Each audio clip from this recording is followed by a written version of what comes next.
Anantapuram urban MLA Daggupati Prasad అరాచకాలపై party వెంటనే చర్యలు తీసుకోవాలని టీడీపీ నేత నంబూరి వైన్స్ యజమాని నంబూరి వెంకటరమణ విజ్ఞప్తి చేశారు. ఇవాళ తెల్లవారుజామున నంబూరి వైన్స్ కు నిప్పు పెట్టిన సంఘటన మీద ఆయన చాలా తీవ్రంగా స్పందించారు.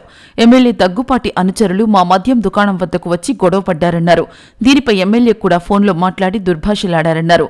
ఇందుకు నేను కూడా తీవ్రంగానే స్పందించానన్నారు.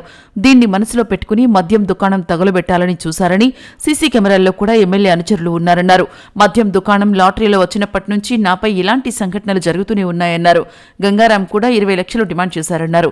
అయితే మేము పార్టీ కోసం ఎప్పటినుంచో పనిచేస్తున్నామని, ఎమ్మెల్యే దగ్గుపాటి లాంటి వ్యక్తులను ఎంతో మందిని చూశామన్నారు. నగరంలో ఎక్కడ చూసినా టీడీపీ నాయకులే ఎమ్మెల్యే బాధితులుగా మారిపోయారని విమర్శలు చేశారు. ఈ సంఘటన ముఖ్యమంత్రి చంద్రబాబు, మంత్రి నారా లోకేష్ వరకు వెళ్లాలన్నారు. ఎమ్మెల్యేని పార్టీ నుంచి సస్పెండ్ చేసి అర్బన్ నియోజకవర్గంలో పార్టీని కాపాడాలని ఆయన విజ్ఞప్తి చేశారు. నా పేరు నంబూరి వెంకటరమణ. నంబూరి వైన్ షాప్ ఉంది నాకు. నిన్న ఎమ్మెల్యే దగ్గుపాటి ప్రసాద్ ఫోన్ చేసి బండబూతులు తిట్టినాడు. నేను కూడా అదేవిధంగా ఎదిరించినాను. దాని కారణంగా ఈరోజు తెల్లవారుజామున 4 గంటలకి మంచలు పంపించి వైన్ షాప్ కాల్చినాడు. మేము పార్టీ కోసం ఎప్పటి నుంచో కూడా ఆయన గెలుపు కోసం కూడా మేము ఎంతో కృషి చేసి లక్షలు ఖర్చు పెట్టుకున్నాము. అయినా కూడా మమ్మల్ని గుర్తించుకోకుండా ఎవరో తాగుబోతులను దగ్గర పెట్టుకొని వాళ్ళ మాటలు వినుకుంటా మమ్మల్ని బెదిరిస్తూ లంచాలు ఇవ్వాలనేసి చాపేయాలని బెదిరించాడు. చాపేయలేదు మేము. మళ్ళీ ఈరోజు 20 లక్షలని ఇవ్వాలని చెప్తున్నాడు. 20 లక్షలు కూడా ఎందుకు ఇస్తామని మేము అనేదానికి చాపు అంటించినాడు. మంచులు సీసీ కెమెరాలో కూడా వాళ్ళ మంచులు ఉన్నారు. దానికి ఈరోజు పోలీస్ కేసు పెడుతున్నాము. మేము ఇంతవరకు వైసీపీ గవర్నమెంట్లో కూడా అనంత వెంకటరామరెడ్డి గారు మమ్మల్ని ఎప్పుడూ కూడా టచ్ చేయలేదు. మమ్మల్ని ఎప్పుడు ఇబ్బంది కూడా పెట్టలేదు. అంత తెలుగుదేశం కోసం అంత కష్టపడినా కూడా వైసీపీ వాళ్ళు కూడా మమ్మల్ని ఎప్పుడు ఇబ్బంది పెట్టలేదు. కానీ దగ్గుపాటి ప్రసాద్ చాలా ఇది లోకేష్ సార్ దృష్టికి కానీ చంద్రబాబు దృష్టికి కానీ పోవాలి. ఇది తెలుసుకొని ఆయన పార్టీ నుంచి సస్పెండ్ చేయాలని మొత్తం అర్బన్ అంతా టీడీపీ నాయకులు, కార్యకర్తలు అందరూ కోరుకుంటున్నారు.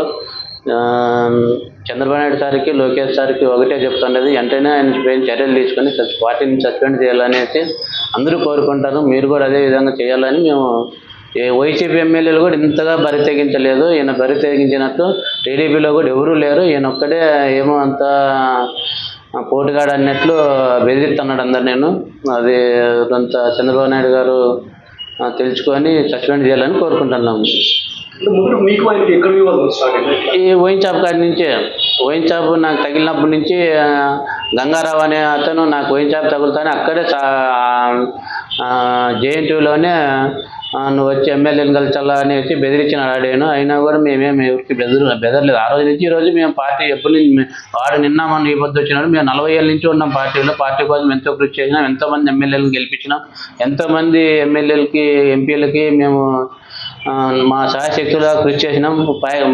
మా గ్రామంలో ఫ్యాక్షన్ పెట్టుకొని భూములు కూడా అమ్ముకున్నాము ఫ్యాక్షన్ కోసం, పార్టీ కోసము. కానీ నిన్న ఈ పొద్దు వచ్చి అందరినీ బెదిరిస్తే ఎవరు బెదరలేదు, ఎవరు బెదరకూడదు కూడా. కాబట్టి తెలుసుకోవాలనేసి మేము విజ్ఞప్తి చేస్తున్నాం. మొత్తం ప్రతి ఒక్కరు భూమి విషయంలో కానీ, ఫ్లాట్ల విషయంలో కానీ, మొత్తం చికెన్ అమ్మేవాడు, మటన్ అమ్మేవాడు, ఉప్పు ఊరగాయలతో సహా అందరితోనూ బెదిరిస్తున్నాడు. స్టోర్ వాళ్ళు అయితే టీడీపీ కార్యకర్తలకు ఇవ్వలేదు, ఎవరు చెప్పినా ఇవ్వలేదు. అంతా పాతల్లే పెట్టుకొని 1 రోజు 2 రోజులు అమ్మేసి మొత్తం స్టోర్ బియ్యం అన్నీ అమ్ముకుంటున్నాడు. చాలా అరాచకం చేస్తున్నాడు. తెలుసుకోవాలనేసి పార్టీ జిల్లా అధ్యక్షుడు కానీ, చంద్రబాబు నాయుడు సార్ కానీ తెలుసుకోవాలని కోరుతున్నాం.